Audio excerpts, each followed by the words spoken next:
Story time Hindi.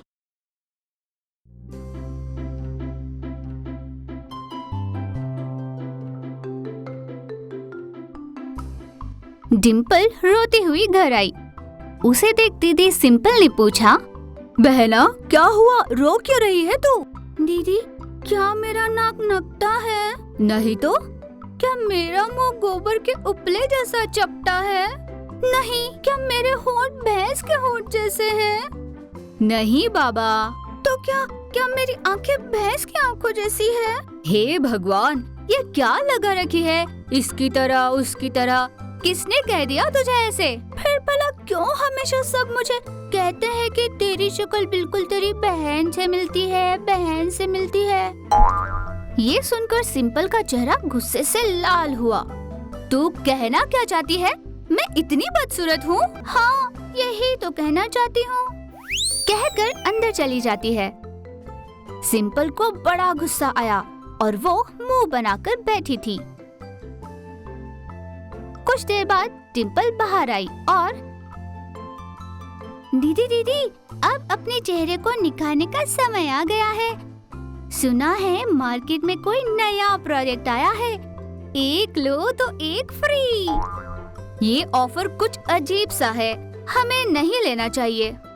मैं भी किस बुद्धू से कह रही हूँ, तेरी रोती सूरत को कुछ पता भी है? मैं खुद कर लूंगी ऑर्डर, कहकर ऑर्डर कर लेती है। अगले ही दिन ऑर्डर मिल जाता है। डिम्पल प्रोडक्ट लेकर खुशी खुशी उसे अपने चेहरे पर लगाना शुरू करती है। 2 दिन बीते। सिंपल उसे देखकर, अरे वाह डिम्पल, सिर्फ 2 ही दिनों में तुम्हारे चेहरे पर ऐसा निखार है जैसे काले जले बर्तन पर विम बार घिस घिस कर धोने पर चमक आती है। तू यही कहना चाहती है ना कि मेरा चेहरा कोयले जैसा काला है? पर कभी तूने देखा है अपना चेहरा आईने में? बिना मेकअप के भैंस के गोबर जैसा, और मेकअप कर भी लो तब भी कोई ज्यादा फर्क नहीं। तू मेरे चेहरे के बारे में क्या कह रही है? उसकी बातों से गुस्से में आई सिंपल ने कहा, अरे ओ कमीनी, जबान है, कुछ भी बकवास करती रहेगी। बहुत अच्छी लग रही है, इसीलिए कह रही हूँ, मुझे भी दे दे, मैं लगाऊंगी। ये पहले ही बक सकती थी, कहकर उसके पास रहे मेकअप का सामान सिंपल को दे देती है। उसने भी क्रीम्स लगानी शुरू की।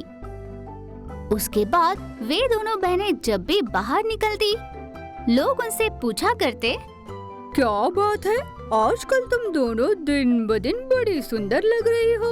आखिर ऐसा क्या लगा रही हो चेहरे पर? ये सुनकर वे दोनों खुशी से फूले नहीं समाती थी। घर आकर सब जब अपने बारे में ऐसा कहते हैं तो बड़ा अच्छा लगता है। सोचो हम सिर्फ रात में एक बार क्रीम लगाकर सोते हैं तो हमारी त्वचा इतनी निखर रही है। सोचो सुबह और दोपहर भी लगाएंगे, हम तो चंद्रमुखी फिल्म की हीरोइन माधुरी जैसे लगेंगे। अरे मंद बुद्धि, उस फिल्म में माधुरी नहीं करिश्मा है, करिश्मा। इतना भी नहीं पता, आई बड़ी। अरे हाँ सॉरी दीदी, वो क्या है ना, चंद्रमुखी देखे कितना समय हो गया, थोड़ा कंफ्यूज हो गई। तू कंफ्यूज ना होती तो चौंकने वाली बात होती। कंफ्यूज होने पर भला क्या चौंकना, मेरी तरह तू होशियार थोड़ी है। फिर दोनों बहनों ने जैसे तय किया था वैसे ही मनमाने तरीके से चेहरे पर क्रीम लगाना शुरू किया। कुछ ही दिनों में उन क्रीम्स का जरूरत से ज्यादा इस्तेमाल की वजह से रिएक्शन होकर दोनों का चेहरा काला पड़ने लगा। एक दूसरे को देखते हुए बहनों ने कहा, ये क्या तेरा चेहरा कोयले की तरह काला हो गया, घोर अंधेरा छाया हुआ है तेरे चेहरे पर। मैं भी तो यही कह रही हूँ, तेरा मुंह क्यों कौवे जैसा काला पड़ गया। दोनों यूं एक दूसरे पर हंसते हंसते अचानक घबरा गई और दौड़कर आईने के पास गई। आईने में खुद को देखकर, बाप रे, भूत भूत कहकर चिल्लाने लगी। कुछ देर बाद खुद को संभाल कर वे दोनों एक जगह बैठ गई। मती मारी गई थी मेरी जो मैंने तेरी बात मान ली कि एक बार क्रीम का असर इतना है तो 3 बार लगने पर कितना ज्यादा होगा। हाय रे, अब क्या होगा? बाहर जाऊंगी तो कोई मुझे पहचानेगा भी नहीं।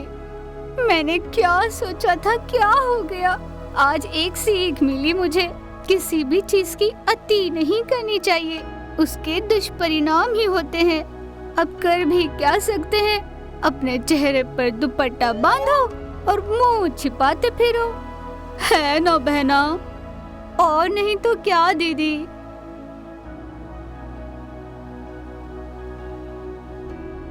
हेलो दोस्तों, कैसे हो आप सब?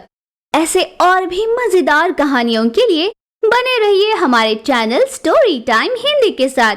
इसे सब्सक्राइब कीजिए, शेयर कीजिए और हाँ, लाइक करना मत भूलिए।